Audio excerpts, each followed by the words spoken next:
উত্তরা বিভাগে তুরাগ থানার একটি ক্লুলেস হত্যা মামলার রহস্য উদ্ঘাটন এবং আসামি গ্রেপ্তার প্রসঙ্গে আজকের এই যে প্রেস ব্রিফিং আপনাদের সকলকে স্বাগত জানাচ্ছি। গত 17 জানুয়ারি 2025 খ্রিস্টাব্দ তারিখে জনৈক আনোয়ার হোসেন শিকদার এর মিসিংকে কেন্দ্র করে 18 জানুয়ারি 2025 খ্রিস্টাব্দ তুরাগ থানায় একটি মিসিং জিডি হয়। এই জিডি তদন্তের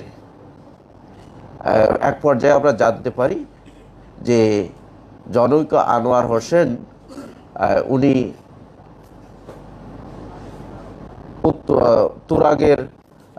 তুরাগের মেট্রো গোল চত্বর সংলগ্ন যে ডেস্কো অফিস রয়েছে, সেই ডেস্কো অফিসের পূর্ব পাশে রায়দা বাসের যে ডিপো, সেখানে তিনি হত্যা হয়েছে এবং তার এই হত্যাকাণ্ডে জড়িত ছিল সেখানকারই যে রায়দা বাসের ড্রাইভার, হেল্পার এবং ওখানকার যারা নাইট গার্ড ছিল। তো এই যে জিডি তদন্তের ধারাবাহিকতায় আমরা জানতে পারি যে জনৈক আনোয়ার হোসেন তিনি উত্তরা 7 নম্বর সেক্টরে 26 নম্বর রোডে 14 নম্বর বাসায় থাকতেন। তিনি তার বাড়ি হচ্ছে ওই বরিশাল সদরে। তিনি ঘটনার দিন অর্থাৎ 17 জানুয়ারি 2025 খ্রিস্টাব্দ সকালে 9টার দিকে তিনি বাসা থেকে বেরিয়ে আসেন। বাসা থেকে বেরিয়ে তিনি এই যে বাস ডিপো, রায়দা বাসের বাস ডিপো, তিনি এই বাসটি অপারেশন করতেন। তিনি এই কিছু বাসের তিনি মালিকও ছিলেন এবং ডিপোতে তিনি পরিচালনা করতেন। তো তিনি চলে আসেন সেখানে 11টার দিকে, সকাল 11টার দিকে তার এই হত্যাকাণ্ডের এই ঘটনাটি ঘটে।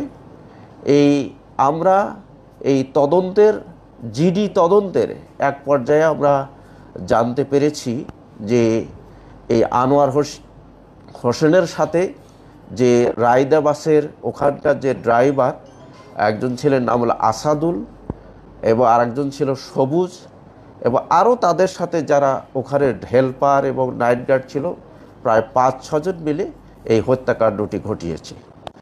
আমরা এই জিডি তদন্তের ধারাবাহিকতায় আমরা বিভিন্ন সময় অপারেশন চালিয়েছি, বিভিন্ন যে তথ্য পেয়েছি সেই তথ্যকে আমরা অনুসরণ করে আমরা এই রহস্যটি, তার মিসিং রহস্যটি উদ্ঘাটন করার চেষ্টা করেছি। বিভিন্ন সময় আমরা বিভিন্ন জায়গায় অপারেশন করেছি।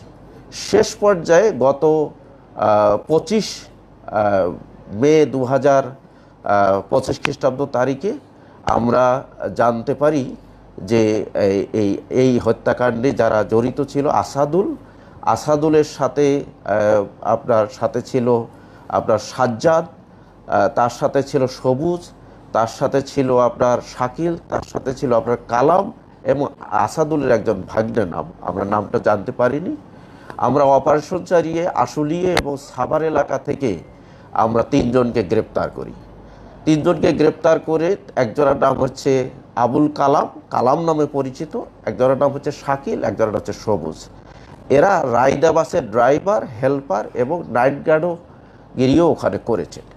তাদেরকে ব্যাপক জিজ্ঞাসাবাদে আমরা জানতে পেরেছি তারা এই হত্যার সাথে জড়িত। তারা স্বীকার করেছে নিজেদেরকে জড়িত করে, নিজেদের দোষ স্বীকার করে যে তারা এই আনোয়ার হোসেনকে হত্যা করেছে। তারা জানিয়েছে আমাদের যে এই হত্যায় মূল পরিকল্পনাকারী হচ্ছে আসাদুল এবং সবুজ, এবং আসাদুল এখানে মেইন ভূমিকাটা পালন করেছে। তো এই ঘটনাটি ঘটেছে কিভাবে আমরা তাদেরকে জিজ্ঞাসাবাদে জানতে পেরেছি যে ঘটনাটি ঘটেছে যে জনৈক আনোয়ার হোসেন তিনি এই রায়দা বাসকে ক্রয় বিক্রয় এবং অর্থ দেনা পাওনা নিয়ে তাদের মধ্যে বিরোধ হয়। জনৈক আনোয়ার হোসেন একটি বাস আসাদুলের কাছে বিক্রি করে 18 লক্ষ টাকায়, এই প্রতি মাসে 50,000 কোটি টাকা দেওয়ার কিস্তিতে। কিন্তু এইভাবে আসাদুল প্রায় 12 লক্ষ টাকা পরিশোধ করেছে। শেষ পর্যায়ে এসে জনৈক আনোয়ার হোসেন, যিনি হত্যাকাণ্ডের শিকার হয়েছেন, আনোয়ার হোসেন শিকদার, তিনি একটা ডেডলাইন দিয়েছেন যে 17ই জানুয়ারি 2025 তাকে টাকা দিয়ে দিতে হবে, বাকি টাকা বাসের। যদি না দিতে পারে তাহলে তার বাসটি সে দিয়ে নেবে এবং তার যে আগে 12 লক্ষ টাকা দেওয়া আছে এই 12 লক্ষ টাকা ফরফিট হয়ে যাবে। এটি একটা আরেকটা ইস্যু হচ্ছে যে সবুজ নামে যে ওখানে আরেকজন নাইট গার্ড ছিল এবং সে বাসও চালাইতো, সেও 2.5 লক্ষ টাকা ইয়ার কাছ থেকে, আনোয়ার হোসেনের কাছ থেকে ধার নিয়েছিল। ধার নিলে সে ওই সুদ দিতে, ইন্টারেস্ট দিতে সেও বলেছে যে 14 লক্ষ টাকা আমি দিয়ে দিয়েছি তাকে, কিন্তু আমার আর এই 2.5 লক্ষ টাকার আর দেনা শেষ হয় না। সে কারণে তারও ওইটা কথা ছিল যে এই টাকাটা দেওয়ার জন্য তাকে খুব প্রেশার পেয়েছিল। এই সব কারণে তো এই আসাদুল, সবুজ এবং তাদের যে আসাদুলের সাথে যে আপনার সাজ্জাদ, তার একজন ভাগ্নে, তারপরে হচ্ছে শাকিল, কালাম, সকলে মিলে তারা এই হত্যাকাণ্ডটি ঘটায়। এবং তারা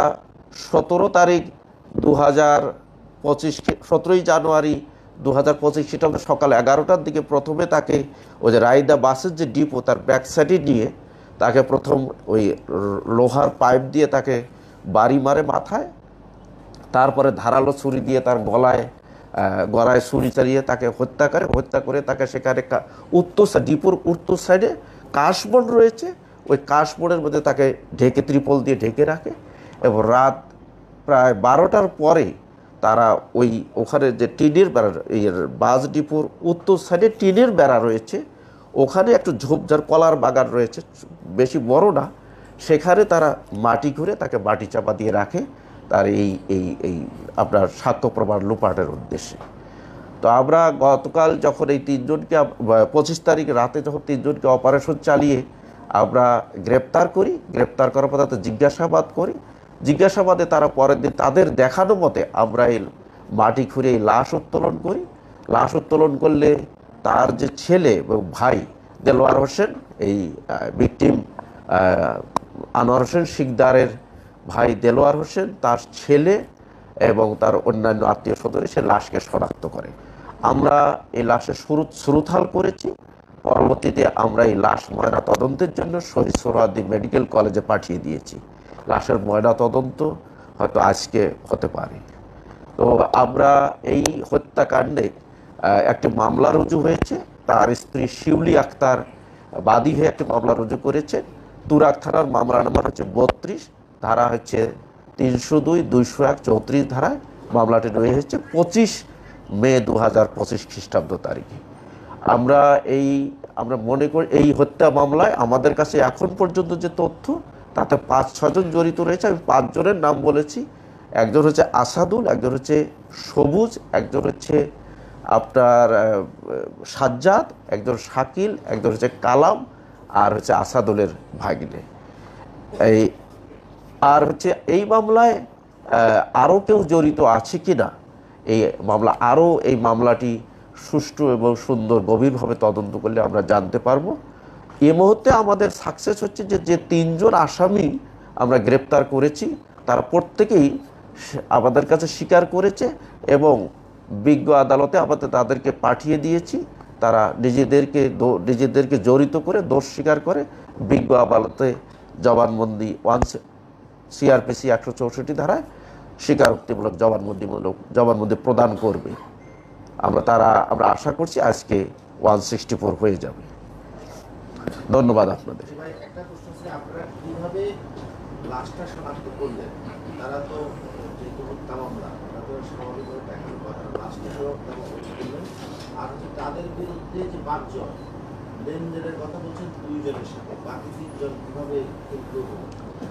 লাশটা তো ও যারা মেরেছে তারা তো স্বীকার করলো। আমরা জিজ্ঞেস করেছি তাদেরকে, আমাদের তুরাগ থানা এবং আমাদের এই অপারেশন টিমে লিড করেছে আমাদের জোনাল এসি সাদ্দাম, আমাদের ওসি এবং আমাদের অন্যান্য সাব ইন্সপেক্টররা নিরলস পরিশ্রম করেছে এবং তাদেরকে 3 জনকে গ্রেপ্তার করে নিয়ে আমরা জিজ্ঞাসাবাদ করেছি। আমিও জিজ্ঞাসাবাদ করেছি, করার পরে তারা স্বীকার করেছে। আমরা দেখেছি যে লাশটা আমাদের ফাইন্ড আউট করা দরকার। আমরা তাদের জিজ্ঞাসাবাদে তারা স্বীকার করেছে কোথায় তারা লাশ রেখেছে। তো তারা স্বীকার করলো যে ওই ডিপোর ওখানেই যে ডিপোর উত্তর সাইডে আপনার ওই টিনের বেড়া রয়েছে, ওই জায়গায় তারা রেখেছে। পরবর্তীতে আমরা সকালে গিয়ে আমরা তাদের দেখানো মতে আমরা ওই লাশ মাটি খুঁড়ে আমরা লাশ উত্তোলন করলে তার আত্মীয় স্বজন, তার ছেলে এবং তার আপন ভাই দেলোয়ার হোসেন সাহেব তিনি আসলে এসে তারা লাশ ডিটেক্ট করেন, তারা শনাক্ত করেন যে তাদের ভাইয়ের লাশ, তার এবং তার ছেলে তাকে এটা শনাক্ত করেন। আরেকটা জানি কি প্রশ্ন করছিলেন? হ্যাঁ, লেনদেন ছিল। ওই বাকি যে লোকগুলো বাকি তাদেরকে প্রলোভন দেখিয়েছে যে তাদের সবুজ যেমন বলেছে যে সে 1 লক্ষ টাকা দেবে, এরকম একটা কথা বলেছে যে সে এইটা যদি করো, তোমরা যদি আমাদের সাথে থেকে করো, তারা 1 লক্ষ টাকা দিবে। তো সবাইকে ওই অন্যান্য যারা তাদেরকে ওই 50,000 করে টাকা দেওয়ার কথা ছিল, ওই প্রলোভনে তারা প্রলুব্ধ হয়ে তাদের সাথে, আর তারা তো একসাথে ওই বাসের কেউ ড্রাইভার, কেউ হেল্পার, কেউ ওখানে নাইট গার্ড, এইভাবে কাজটা হয়েছে। ওনার কয়টা বাস আছে রায়দাতে, আর যে ডিপোটার কথা বলা হচ্ছে এই ডিপোটা উনি কি হিসেবে ছিলেন?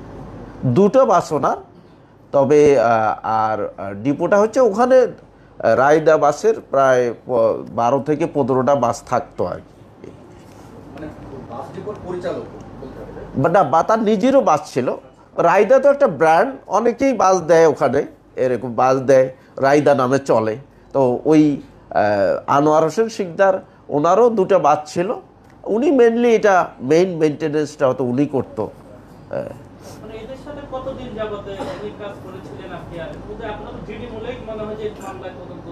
রাইট, ডিটেকশনটা আমাদের জিডি বলেই হয়েছে, কারণ আমরা তো জানি না যে ওনার আসলে কি ঘটেছে। দ্বিতীয়ত আমরা এ তথ্যটিও পেয়েছি যে উনি প্রাইভেট, পুরনো কিছু প্রাইভেট কারও বেচা কেনা করতেন, বিভিন্ন জায়গায় যাইতেন। কোনো একটা গাড়ি হয়তো কেনার কথা আছে, সেখানে উনি চলে যেতেন, উনি কালীগঞ্জের দিকে যাইতেন। তো এই সমস্ত আর একটা জিনিস আমাদের কাছে তথ্য রয়েছে যে ওনার বিরুদ্ধে একটা ইয়েও রয়েছে, একটা কালীগঞ্জ থানা, না কালীগঞ্জ থানার একটা হত্যা মামলার একটা ওয়ারেন্টও রয়েছে। তো সেজন্য এমনও আমরা যখন জিডি তদন্ত করছিলাম এই দীর্ঘ সময় ধরে, তো তদন্তকালে আমাদের কাছে এমনও মনে হয়েছে কখনো কখনো যে উনি ব্যবসার কাজে বিভিন্ন জায়গায় যেতেন, এই প্রাইভেট কার, পুরনো প্রাইভেট কার কেনা বেচাকে কেন্দ্র করে। আর একটি হলে এমনও হতে পারে উনি হয়তো ওই ওয়ারেন্টের কারণে হয়তো লুকিয়েও থাকতে পারে কোনো জায়গায়, এসব কারণে। বাট আমরা এটার পেছনে খুবই গুরুত্ব দিয়ে, আমরা প্রত্যেকটা বিষয়কে গুরুত্ব দিয়ে আমরা প্রতিনিয়ত অপারেশন করেছি, এবং অপারেশন করতে করতে বিভিন্ন সমাধান ডেভেলপমেন্ট হয়েছে, শেষ পর্যন্ত আমরা সাকসেস হয়েছি। তারা তো নিজেদেরকে এই হত্যা তারা ঘটিয়েছে এবং নিজেদেরকে জড়িত করে দোষ স্বীকার করে আমাদের কাছে যেমন জবানবন্দি দিয়েছে, ঠিক বিজ্ঞ আদালতেও তারা জবানবন্দি দেবে বলে তারা বলেছে, এবং আমরা সে কারণে তারা বিজ্ঞ আদালতে প্রেরণ করেছি।